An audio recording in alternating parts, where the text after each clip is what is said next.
आज का हमारा टॉपिक है ऑटो इम्यून हिमोलाइटिक अनीमिया। तो देखिए, haemolytic anaemia due to antibodies mainly IgG और IgM directed against red cell. तो हिमोलाइटिक अनीमिया जिनमें एंटीबॉडीज की वजह से हो, जो कि आईजीजी और आईजीएम हो, जो कि रेड सेल के अगेंस्ट, और ये एंटीबॉडी प्रोड्यूस मतलब है ना, ये एंटीबॉडी हो सकती है जो कि may be produced by patient autoimmune against his own red cell, जो कि पेशेंट ऑटो इम्यून हो खुद की अपनी रेड सेल के अगेंस्ट में, तो उनमें ये एंटीबॉडी प्रोड्यूस हो सकती है। और ये एंटीबॉडी में भी एलो एंटीबॉडीज, ये एंटीबॉडी एलो एंटीबॉडीज हो सकती है जो कि इंट्रोड्यूस होगी पेशेंट के सर्कुलेशन में और एक्ट करेगी अगेंस्ट रेड सेल्स के अगेंस्ट में, ठीक है।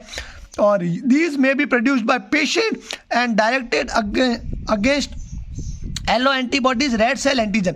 और ये एंटीबॉडी है ना, वो हो सकती है मतलब है ना, पेशेंट के अंदर प्रोड्यूस हो सकती है जो कि डायरेक्ट करेगी एलो एंटीबॉडी रेड सेल के एंटीजन के अगेंस्ट, और ये इंट्रोड्यूस होगी पेशेंट बाय ब्लड ट्रांसफ्यूजन और ड्रग्स के थ्रू। तो देखिए, ये होती है अपने ऑटो इम्यून हिमोलाइटिक मतलब एनीमिया, जिसमें ये आईजीजी और आईजीएम एंटीबॉडी हो सकती है, और वो ऑटो इम्यून पेशेंट में भी हो सकती है। और ये एंटीबॉडी एलो एंटीबॉडीज की तरह भी काम कर सकती है, और ये ना मतलब है ना, पेशेंट के अंदर ही प्रोड्यूस हो सकती है against allo antibodies red cell antigen के। और देखिए, दो टाइप की ऑटो इम्यून हिमोलाइटिक एनीमिया होता है, warm antibody auto immune haemolytic anaemia और cold antibody auto immune haemolytic anaemia. तो सबसे पहले अपन देखेंगे warm antibody auto immune haemolytic anaemia. तो auto antibodies IgG are reactive against rhesus और IgG antigens of body temperature 37 degree. तो देखिए, आईजीजी जो एंटीबॉडी होगी, जिसको ऑटो एंटीबॉडी बोलते हैं, वो रिएक्ट करेगी रिसस और आईजीजी एंटीजन्स के अगेंस्ट में, और वो भी बॉडी टेम्परेचर पे। Accounts for 80% cases. और ये auto warm antibody auto immune haemolytic anaemia ये 80% केसेज में होती है, और एसोसिएटेड विद एक्स्ट्रावेस्कुलर हिमोलाइसिस। और ये एसोसिएट होती है एक्स्ट्रावेस्कुलर हिमोलाइसिस में। अपने बताया था इंट्रावेस्कुलर और एक्स्ट्रावेस्कुलर, तो ये एक्स्ट्रावेस्कुलर हिमोलाइसिस के मतलब है ना एसोसिएट होगी। और red cell coating is generally IgG cell and occasionally they are IgA.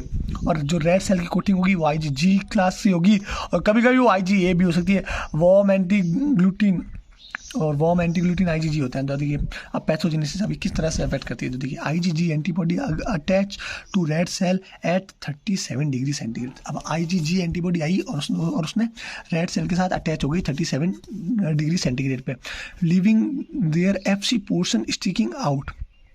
FC portion leave कर दिया, जो कि है ना स्टिकिंग आउट कर दिया। और these antibody coated RBC pass through spleen. और ये एंटीबॉडी कोटेड होगी आरबीसी से, जो कि पास होंगे स्प्लीन से। और the FC portion of antibody RBC complex is recognised by FC receptor और फैगोसाइटोसिस। और जो एफसी पोर्शन होगा एंटीबॉडी पे आरबीसी कॉम्प्लेक्स पे, वो है ना रिकॉग्नाइज कर देगा अपना एफसी रिसेप्टर और फैगोसाइटोसिस। तो उसमें दो चीज़ें कर सकते हैं, phagocytosis of RBC in spleen, तो एक्स्ट्रावेस्कुलर हिमोलाइसिस हो जाएगा, और मेम्ब्रेन लॉस हो जाएगी, तो उसमें एक्वायर्ड स्पेरोसाइटोसिस हो जाएगा। तो देखिए, दो तरह की चीज़ होगी। सबसे पहले आईजीजी अपने अटैच हो जाएगी रेड सेल से, तो फिर है ना एफसी पोर्शन वो है ना मतलब है ना स्टिक आउट कर देगी, और फिर है ना ये एंटीबॉडी मतलब है ना स्प्लीन में चली जाएगी। और जैसे स्प्लीन में जाएगी तो अपना है ना जो ये एफसी रिसेप्टर है, फैगोसाइटोसिस है, वो अपना है ना इसको है ना मतलब देख लेगा एफसी पोर्शन को, और फिर है दो चीज़ें हो सकती है, या तो वो उसको मार देगा आरबीसी को वहीं पे, तो एक्स्ट्रावेस्कुलर हिमोलाइसिस, या फिर उसकी मेम्ब्रेन को लॉस कर देगा, तो एक्वायर्ड स्पेरोसाइटोसिस हो जाएगा। तो ये दो कंडीशन हो जाती है। और important cause of warm antibody auto immune haemolytic anaemia, कौन कौन से इंपॉर्टेंट कॉज होते हैं जो कि अपने वार्म एंटीबॉडी हिमोलाइटिक अनीमिया को करते थे। तो सबसे पहले ऑटो इम्यून डिसऑर्डर होता है, जिसमें SLE AI09 PGI 97RA और अल्सरेटिव कोलाइटिस स्क्लेरोडोमा और एंटीफॉस्फोलिपिड एंटीबॉडीज। इन कंडीशन में मतलब ये warm antibody auto immune haemolytic anaemia हो सकता है, या फिर हो सकता है ये क्रोनिक लाइपोसाइटिक ल्यूकीमिया, उसमें हो सकता है, हॉडकिंस डिजीज में हो सकता है, नॉन हॉडकिंस लिम्फोमा में हो सकता है, मल्टीपल माइलोमा में हो सकता है, और थाइमोमा में हो सकता है। तो warm antibody auto immune haemolytic anaemia क्या होता है, किस तरह से उसका प्रोसीजर होता है, और किस किस कंडीशंस में हो सकता है, ये अपन ने देखा अभी तक।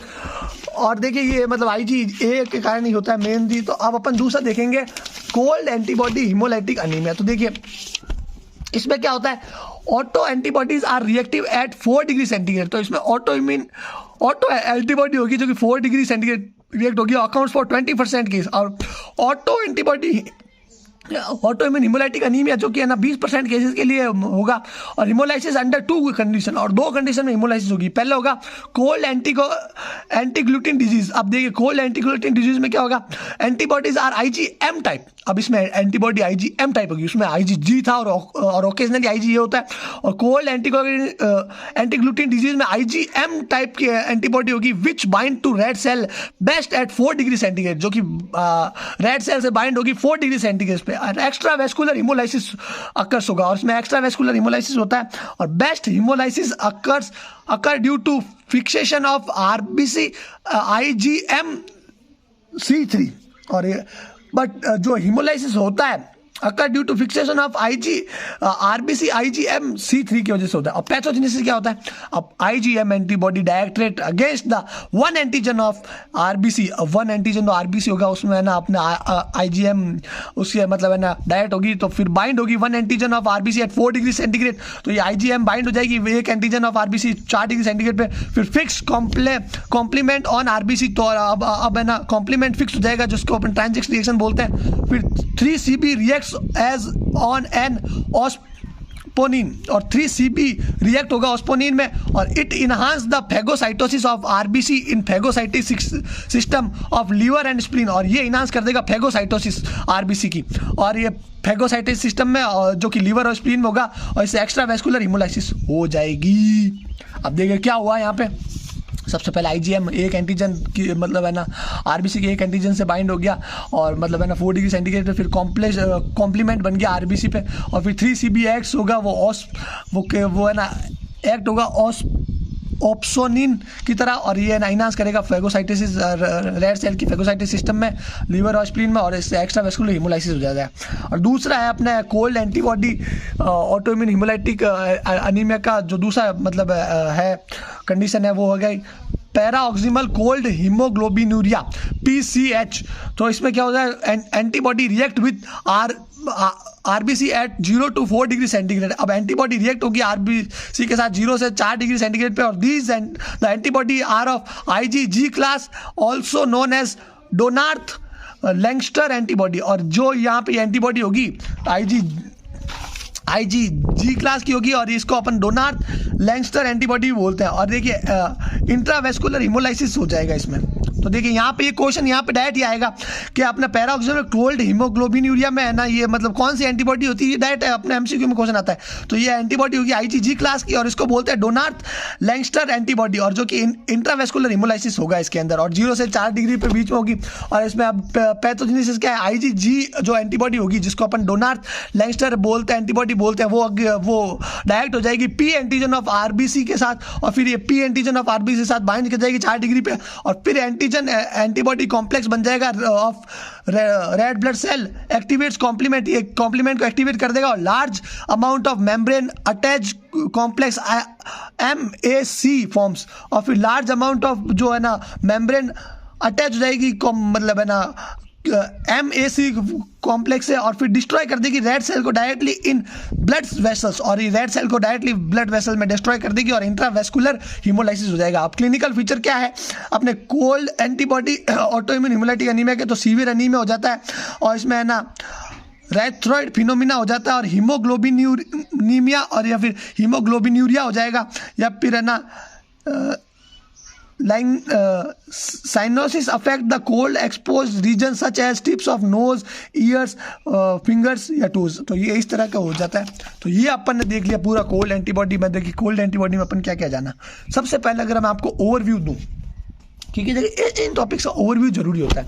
तो देखिए पैराऑक्सिमल कोल्ड एंटीबॉडी है, इसमें अब देखिए इसमें क्या है, ये इंट्रावेस्कुलर है, और इसमें IgG एंटीबॉडी होती है जिसको डोनार्थ लैंगस्टर एंटीबॉडी बोलते हैं, और इसका मतलब है ना ये हो गया इसमें मेन। और कोल्ड एंटीग्लूटिन डिजीज है, ये इसमें IgM टाइप की होती है और एक्स्ट्रा वेस्कुलर होता है। और देखिए ये जो प्रोसीजर है वो तो बहुत ज़्यादा सिंपल है, ठीक है। ये हो गया कोल्ड एंटीबॉडी का।